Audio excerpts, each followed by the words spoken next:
우리 정치의 한 달 앞을 내다보는 시간입니다. 월간, 오늘부터 월간 코너 라인업에 개편이 좀 있습니다. 새로운 멤버가 합류했어요. 개혁신당 이준석 대표, 월간 이준석으로 함께합니다. 어서 오십시오. 네, 안녕하세요. 예전에 우리 뉴스닥 예, 멤버였잖아요. 맞습니다. 예, 고정 코너 뉴스닥의 멤버로 그때 뭐 파트너는 계속 바뀌었지만 그렇죠. 예, 진짜 오랜만에 고정 코너 하시네요. 뉴스쇼에서. 그렇네요. 이거 근데 원래 막 박지원 원장 이런 분들이 하는 거 아닌가요? 맞아요. 유인태 네. 총장님도 하태경 의원도 하셨고 예. 뭐 조응천 의원 이런 분들. 예. 원로가 되어가는 건가? 예, 약간 이게 예, 그러니까 예, 지금 정치 인생으로 따지면은 거의 원로급 아니에요. 그러니까 약간 어이가 없는 게 이제 국회의원 아직 임기 시작하지도 않았는데 원로들이 하는 코너를 제가 하게 되는데요. 예, 아무튼 젊은 멤버 합류했습니다. 월간 이준석. 첫 주제는 어제 있었던 대통령 기자회견. 뭐 여기부터 당연히 풀어봐야죠. 황우여 대표는 앞에서 총평 주셨어요. 호평하셨습니다. 예, 좋았다는 호평 주셨는데 이준석 대표의 평가도 궁금합니다.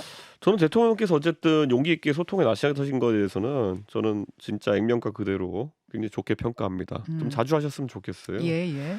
이게 보수 진영의 지도자들이 가장 흔히 겪는 문제가 언론 미디어와의 접촉을 초기부터 활발하게 가져야 되는데 실수가 두려워가지고 하지 않다가 익숙해지지 않아가지고 결정적일 때 떠밀려듯이 나가가지고 실수하는 경우가 있었거든요. 맞아요. 예전에 황교안 대표도 대표하셨을 때 결국에는 처기에 약간 실수있다 그래가지고 참모들이 백브리핑 같은 거 못하게 하고 이랬더니 나중에 선거 때 가가지고 이제 좀 사고가 많이 났거든요.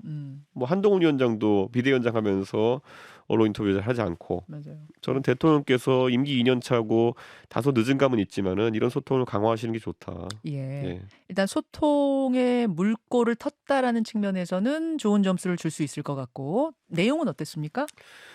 내용은 이제 현실 시궁창이니까 답변이 제대로 나올 수가 없죠. 사실 현실에서 아무리 이렇게 표현을 잘 해보려고 해도 대통령께서 돌파하기 어려운 난제들이 있지 않습니까? 그래서 저는 쉽지 않았다. 하다못해 조국 이준석과 만나겠느냐 이 정도는 최저 난이도의 문제인데도 그리고 예상 질문 아닙니까? 그런데 답을 제대로 못 하시죠. 잠깐만요. 그거 안 그래도 어제 질문 중에 이준석 대표를 언급한 기자 질문이 있어서 저희가 준비를 해놨거든요. 네. 질문 답변 듣고 올까요? 개혁신당 이준석 대표와도 만날 의향이 있으신지 궁금합니다. 정치권과의 소통을 더 열겠다고 말씀을 드렸습니다. 어떤 정치인도 선을 긋거나 하지 않고 늘 열어놓겠습니다. 저 기자는 어느 언론사 기자였어요? 저 질문하신 분은? 어디였어요? 그거 예. 모르세요? 예. KBS 기자가 예. 있구나. 저 질문에 대한 답변은 어느 누구와도 선 긋지 않는다. 늘 문은 열어놓겠다. 이 답변 어떻게 들으셨길래요? 그럼 저도 오늘 공개적으로 얘기할게요. 저도 문을 열어놓겠다. 예. 그러면 대통령과의 만남 요청하실 생각 있으세요? 저는 요청 안 합니다. 저와 대통령과의 관계는 정치적으로는 적어도 누가 먼저 때리고 누가 맞았는지 관계가 명확하지 않습니까? 예, 그렇기 때문에 때린 사람이 먼저 이야기할 게 있겠죠. 예. 대통령이 요청하시면 열어놓겠다, 만나겠다. 그렇지만 먼저 요청하진 않겠다. 근데 뭐 주제가 있어야죠. 근데 뭐 개혁신당이 내세운 아젠다 중에 어제 제가 이제 그 서강대학교 강연 가가지고 대통령이 지금 위기를 돌파하려고 한다면은 이렇게 말로 하는 것을 넘어가지고 실제 분권의 의지, 야당과의 협치 의지를 보여주는 구체적인 조치들이 필요하다 이렇게 이제 말했거든요. 오늘 제가 이따 최고위 가서 똑같이 얘기할 건데 저는 개혁신당 입장에서 당장 특별감찰관 임명하라 야당 추천으로. 저는 만약에 대통령께서 그렇게 하신다면은 적어도 측근 관리 아니면 김건희 여사와 관련된 여러 가지 문제에 대한 관리 의지가 있다 보시고 저는 그럼 김건희 여사에 대한 어떤 특검이나 이런 거 추진에 대해 가지고 조금은 야권이 다르게 생각해 볼 수도 있다 생각합니다.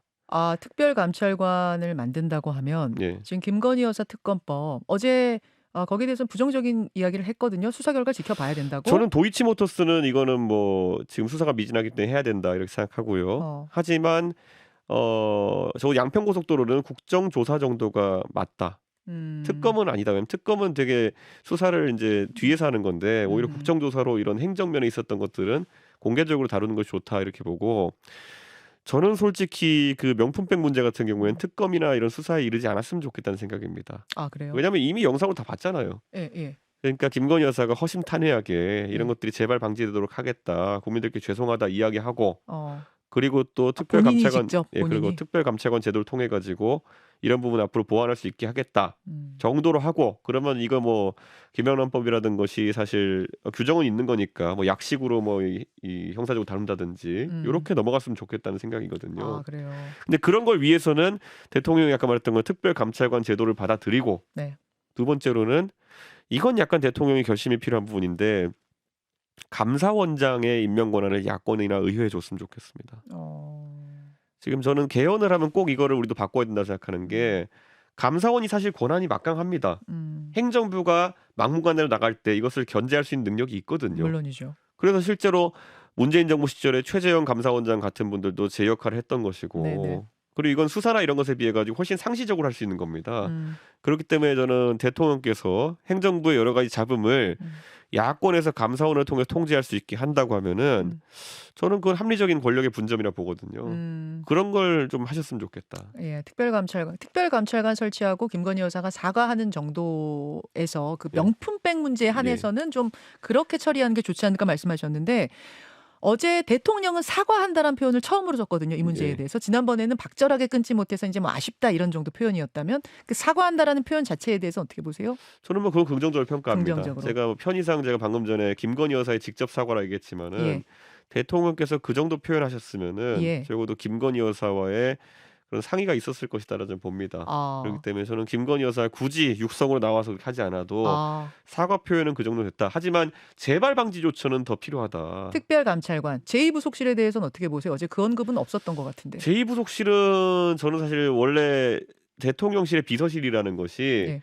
편의상 우리가 직제를 얘기하는 것이지 제2부속실이라는 것이 따로 법적인 조직으로 존재하는 것이 아닙니다. 그렇죠. 그렇기 때문에 저는 뭐 이번에 공직기강이나 민정수석실에 준하는 조직을 부활하겠다는 취지의 이야기도 하는데 아까 말했던 건 특별감찰관이 제일 확실합니다. 아, 그 예. 부분을 계속 강조하시는군요. 예. 그 모두가 예상했던 질문 중에 하나가 이제 해병대원 특검법. 네. 요것을 어떻게 뭐 거부권 행사할 것이냐 말 것이냐 이 부분 질문이었는데 나왔어요, 그 질문이. 그리고 그 조사 결과 보고 박정원 대령의 조사 결과 보고선 경로하신 거 맞느냐라는 질문도 있었는데 대통령의 답변은 경로는 경로인데 사건 당시에 내가 그 질책했다. 약간 조금 그 답변에 있어서는 조금 핀트가 어긋났던 것 같고 네. 거부권에 있어서는 거부권 행사하겠다는 뭐 취지의 발언을 했습니다. 이건 어떻게 보셨어요? 가끔 언론인 출신의 정치인들이 정치 현장에 가면은 질문을 던지는 입장에 있다가 질문을 받는 입장이 되면은 네. 전문가임에도 불구하고 실수를 하기도 합니다. 음. 대통령은 지금 어제 답변을 제가 보면서 수사하시던 검사에서 수사 또는 질문 받는 역할로 이제 가니까 아, 조금은 당황하신 것 같아요. 아, 그래요. 예, 근데 저는 이렇게 말씀드리고 싶어요. 대통령은 원래 전직은 검사시지만은 또 지금은 국가의 정치를 통할하는 행정부의 수반이고 네. 한편으로는 최상병 건에 있어가지고는 군 통수권자입니다. 네. 네, 그럼 여기서 이 세 가지 내에서 적절히 조율해가지고 본인 입장을 말씀하셔야 되는 거거든요. 음. 저는 그렇게 너무 세밀하게 답하시는 것보다는 군 통수권자로서 음흠. 어쨌든 해병대에 있어서 지금 사기 저하를 유발할 만한 이런 사안들이 지속되는 것에 대해서 유감으로 생각하고 조속 해결하겠다. 그리고 어떤 이유를 막론하고도 최수근 상병이 가족의 품으로 돌아가지 못한 것에 대해 가지고는 군 통수권자로서 책임을 통감한다. 그리고 해병대에 있어가지고 여러 직위에 있던 사람들이 각자 직위에 맞는 책임을 지도록 하겠다라는 원칙을 가져가겠다. 이런 것이 정치적인 언어거든요. 지금 보면 뭐 취조당할 때 나는 요건 했고 요건 안 했어. 이렇게 이제 답하려고 하시는 거는 조금은 의아했다. 의아했다. 네. 수사 결과를 보고 그때도 국민들이 납득 못 하시겠다고 하면 그때는 제가 특검 제안하겠습니다. 특검 주장하겠습니다. 어제 그런 답변들 있었거든요. 그 부분은 어떻게 생각하세요? 그건 뭐 언뜻 들으면 좀 맞는 얘기라 생각하는데 네. 대통령께서 이 사안에 대해서는 당사자이기 때문에 예. 조금은 국민들이 부적절한 답변이라고 생각할 수도 있습니다. 그래서 저는 이미 많은 국민들은 이 특검에 대해서 필요하다라고 보고 있는 입장이고 그 이유는 어쨌든 대통령의 개입 여부가 쟁점이기 때문에 수사 결과를 보고 이런 문제가 아니라 예전에 박근혜 대통령 특검할 때도요. 수사 결과 보고 특검하자는 얘기가 있었는데 국민들이 그거에 반대했던 이유는 대통령이 어쩌면 수사 대상일지도 모르는 상황에서 특검이 수사가 미진해서가 아니라 공정한 수사를 위해서 필요하다라는 입장을 가졌던 것이고 그래서 그 당시에 특검 수사팀장 윤석열이 네. 이제 들어선 거 아닙니까? 저는 그럼 음. 대통령께서도 그 선례를 봤을 때 비슷한 느낌으로 받아들이셔야 되지 않을까 생각합니다. 아. 수사가 미진하다. 국민이 납득했다 못했다라는 하긴 그 기준은 또 누가 정할 거냐 막 이런 문제로 들어가게 되면 좀 복잡하긴 하네요. 이번엔 대통령이 어쨌든 어떤 행위를 하셨냐가 논점이 지금 되고 있고 네. 그렇기 때문에 대통령께서 이 부분에 대해서는 조금은 다르게 보셔야 될 부분이 있다 이렇게 생각합니다. 그렇게 보시는군요. 그 민주당이 어제 이제 이 답변 듣고선 21대 국회에서 이게 만약 다시 재의결을 할 텐데 그때 안 되면 22대 국회에서 또 발의를 해서 또 그때 거부권 또 행사하면은 다시 재의결하겠다. 이런 입장까지 밝혔는데 그때 되면은 8표거든요. 네. 국민의힘 8표만 이탈하면은 이게 통과가 되는 상황. 어떻게 예상하세요? 박근혜 대통령이 그때 120석이 넘는 의석을 가지고도 탄핵에 이르르고 특검도 받고 했거든요. 예. 지금 110석 남짓하는 의석으로 대통령이 너무 저렇게 강하게 나가시면은 내부적인 반발이 생길 수밖에 없습니다. 어. 그리고 왜냐하면 그때도 결국 우리가 티핑 포인트라고 하죠. 넘어가는 지점이 뭐냐면은 의석의 문제보다 국민들이 거리로 나섰거든요. 음. 예, 그때 박근혜 대통령 시기에도 보면은 거리로 나서면서 그게 국민의힘 그 당시 그 새누리당의 네. 의원들이 감내하지 못했던 거거든요. 그 분수령은 거리의 촛불 시위 그거였어요? 그렇죠. 근데 사실 그때 저는 태블릿 PC 건 때문에 국민들이 거리로 나섰다 이렇게 보진 않습니다.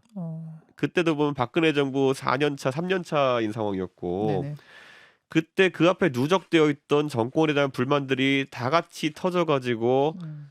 이제 그 결국엔 시위로 많은 분들이 나선 거였는데 그때 뭐 국정교과 사건도 있었고 여러 가지 네, 있지 예. 않았습니까? 윤석열 정부에 지금 쌓여 있는 그 인화성 물질은 훨씬 많다. 그때보다도? 예, 저는 이렇게 봅니다. 그래서 그 대통령께서 지금 20% 30%로 최근에 지지율이 나오는 상황이 네. 위험하다라고 총체적으로 보셔야 되는 것이지 내가 지금 어. 특검 하나에 대해서 옳고 그름 유불리를 따져가지고 여기에서 나서다가는 박근혜 정부 시절에 겪었던 어려움을 그대로 겪을 수 있다 이런 생각입니다. 인화성 물질이 이만큼 쌓여 있는 거 다 봐야지 하나하나 특검을 지금 볼 일이 아니다. 박근혜 정부 때 겪었던 것을 또 겪을 수 있다는 얘기는 그러면은 사실 어제 박찬대 원내대표도 비슷한 말씀하시던데. 저는 특검 그때 박근혜 대통령 때도 보면요 예. 탄핵 이런 것보다 특검이 우선 먼저 시작되었고 국정조사가 맞아요. 되었고 예. 그런 것들까지는 막을 수 없는 그런 여론이었거든요. 어. 그 다음에 이제 탄핵에 대해 가지고는 조금 다른 게 탄핵은 그 이제 표결에 닥쳐가지고 박근혜 대통령을 모시는 분들이 박근혜 대통령에게 결국 이거는 우리가 헌재 가도 이길 수 있습니다라고 보고했다는 사람도 있고 몇 가지 정무적 판단이 잘못된 부분들이 있었거든요. 근데 뭐 거기에 이르기 전에 어쨌든 특검이나 이런 국조 이런 것들은 여론이 이렇게 밀어붙이면은 의원들의 역치가 좀 낮습니다. 예, 예. 탄핵에 간다는 거는 상당히 의원들도 개인 표결할 때 예. 그거는 심각한 상황을 그럼요. 받아들이지만은 특검과 국조는 박근혜 대통령 시기에도 그래도 그거는 역치가 낮았어요. 역치가 낮았기 때문에 쉽게 이제 또 통과가 됐던 거거든요. 22대로 가면은 이거 통과될 가능성도 있다고 보시는 거군요. 거부권 쓰고 이렇게 하겠지만은 또 그리고 패스트트랙 걸릴 테니까 예. 최소 시간이 또 몇 개월 걸릴 수는 있겠지만은 그래서 저는 올 연말에서 내년 초까지 네. 가는 시기가 퍼펙트 스톰일 거라 보는 겁니다. 퍼펙트 스톰이다. 네. 그 쌓여있는 인화성 물질 잘못해서 터지면 진짜 뭐 박근혜 대통령 때 같은 그런 일이 벌어질 수도 있다고 보시는 저는 거예요? 진짜 그런데 탄핵은 우리가 경험해봤지만은 저는 굉장히 안 좋은 대한민국 정치사의 이정표였다 이렇게 생각합니다. 예. 예, 사실 저희가 탄핵 이후에 대선이 어떻게 치러진지도 경험해봤잖아요. 예. 사실 무의미한 대선이 치러지는 경우도 음. 있고 그런 상황에서 저는 이번에 대통령께서 윤석열 대통령께서 탄핵 때 수사하셨던 검사로서 누구보다도 이런 상황을 발생시키지 않기 위해서 해야 될 일들이 뭔지 알고 계시다.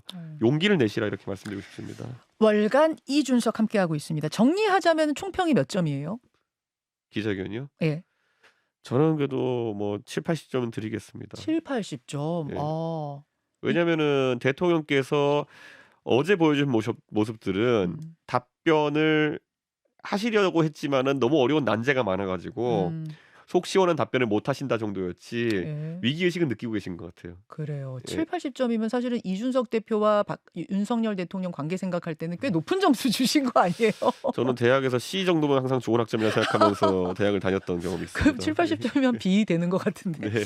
알겠습니다. 다시 정치 얘기로 좀 가보자면 한동훈 비대위원장과 관련된 질문이 있었어요. 대통령이 한동훈 비대위원장한테 사퇴 요구한 적이 있느냐? 그거 사실이냐? 확인하는 질문이 있었는데 좀 오해가 있었던 것 같다. 근데 그 문제는 바로 풀었다. 그리고 우리는 20년 된 사이다. 이런 답변 나왔어요.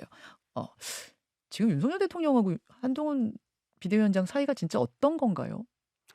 저도 모르죠. 사실 대통령께서 다른 사람에 대해서 평가할 때 좋은 말씀 많이 하십니다. 우리가 항상 기억하고 지금 유튜브 가보면은 거의 한 200만 조회수 된 것 같은데 지난번에 제가 말씀드렸잖아요. 저에 대해서 하신 말씀을 조합하면은 네. 100년 만에 한 번 나올 당대표다. 그다음에 어디 가선 이 새끼 저 새끼 이렇게 했으니까 그거- 100년 만에 한 번 나올 새끼다라는 그런 얘기인데 그거 조회수 한 300만 넘은 걸로 그러니까요. 아는데. 제가 어이가 없긴 한데 공개적인 장소에서 대통령께서 뭐 다른 사람 평하실 때 항상 좋게 평가하시기 때문에 저는 한동훈 위원장과의 관계 속에서도 그러니까 한편으로는 애증의 관계가 형성됐을 거라 봅니다. 음, 어제는 본인께서 신뢰하셔가지고 음. 당 대표의 지위로 이제 한동훈 위원장을 세운 건데 또 총선 치르는 과정에서 본인이 주도권을 발휘하고 싶으셨는데 그게 안 되니까 화나긴 했겠죠. 이준석 대표가 대선 치르면서 겪었던 그 상황하고 지금 한동훈 비대위원장이 총선 치르면서 겪었던 그 상황이 좀 비슷하다고 오버랩 되세요? 내키지 않지만 이기기 위해서 들이밀었다 정도로 저는 한동훈 위원장의 역할을 봤거든요. 어, 예. 그런데 졌네. 어, 그러니까 더 기분이 복잡한 거죠. 이런 거잖아요. 내가 이기라고 예. 저 친구를 시켰는데 예.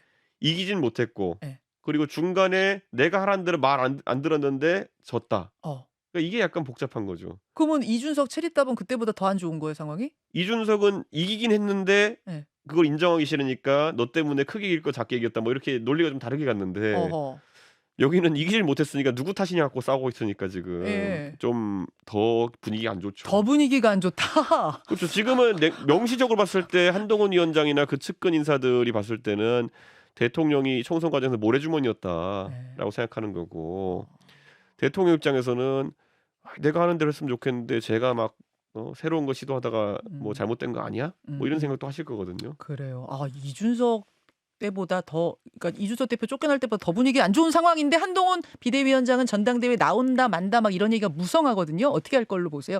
그때는 조언하기로는 좀 이제 마을 변호사 같은 걸로 하면서 조금 쉬는 시간을 갖는 게 어떠냐라고 하셨지만 지금 제 말씀은 현실적으로 어떨 것 같냐는 얘기예요. 저는 똑같아요. 왜 하려고 하느냐가 약간 이해가 안 가는 거죠.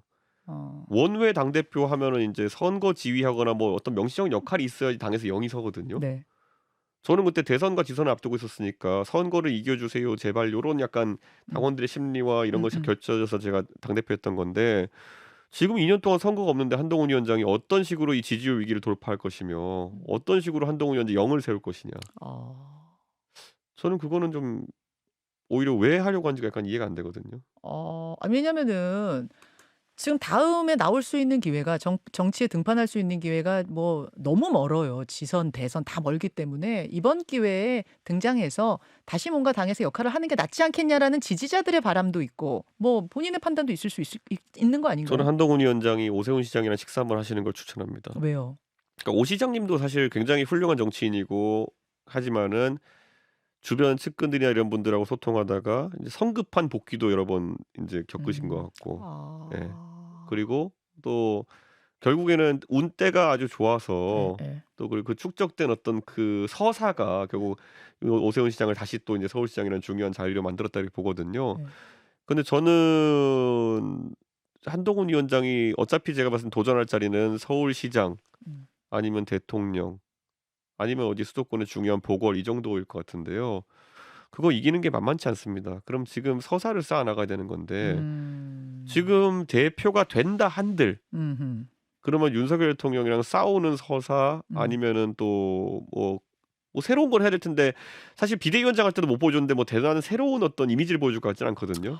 그러면은 선거 또는 대통령과의 대립 관계 이런 것이 주요할 텐데 글쎄요 저는 그거 잘할 것 같지 않거든요. 서사가 잘 쌓일 것 같지 않고 네. 본인을 위해서도 좋을 것 같지 않다. 대통령도 지금 관계 생각하면 가만둘 것 같지 않다는 느낌도 들으세요? 그렇죠. 그리고 그랬을 때 저는 오히려 한동훈 위원장이 내 개인이 하나 그럼 선거를 돌파하기 위해서 내 개인 이미지를 어떻게 만들어갈 것이냐. 저는 한동훈 위원장 자질이 좋기 때문에 예를 들어서 아까 말했던 것처럼 호남에 가서 제가 마을 변호사 하는 게 어떻겠냐. 추천하셨잖아요. 그 왜 뭐겠으면 본인의 전문성을 바탕으로 해가지고 보수의 취약적임에 가가지고 아주 그 솔직한 봉사를 하고 이렇게 하면은 저만 해도 관심이 갈 것 같거든요. 서사가 쌓일 거다. 오케이. 근데 이거를 또 한동훈 위원장 쪽에서는 네.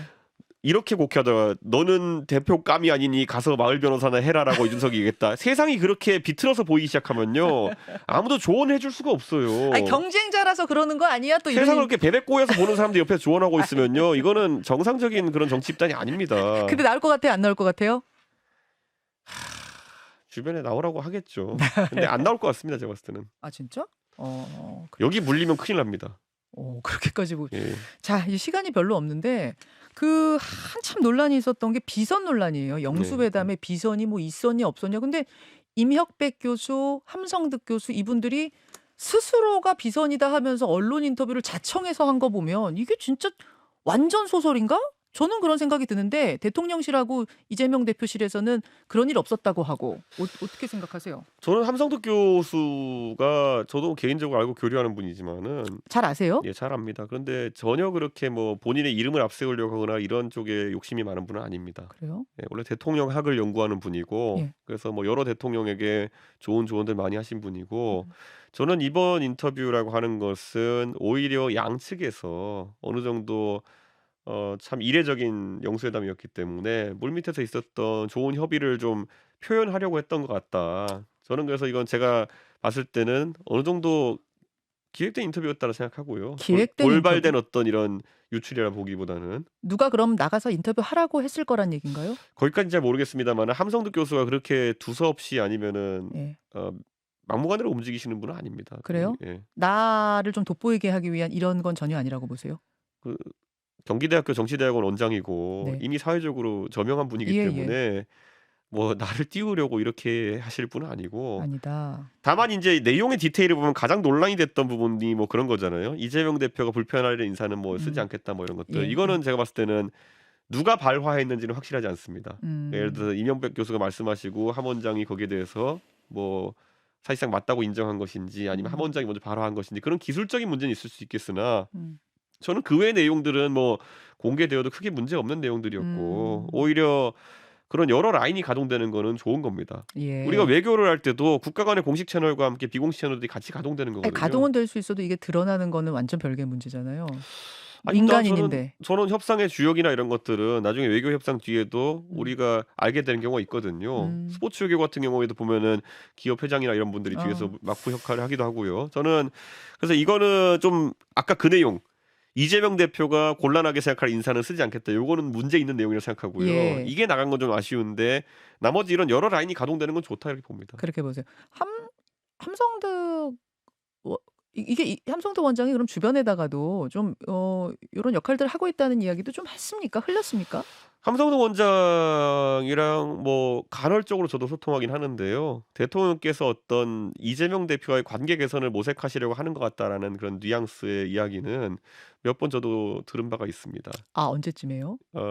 뭐 실제 영수회담 이루어지기 전에 아니, 그게 공개되기 전이긴 하겠지만 훨씬 전에? 네, 훨씬 전까지는 아니어도 이제 그 말이 나오기 전이긴 한데 예. 아.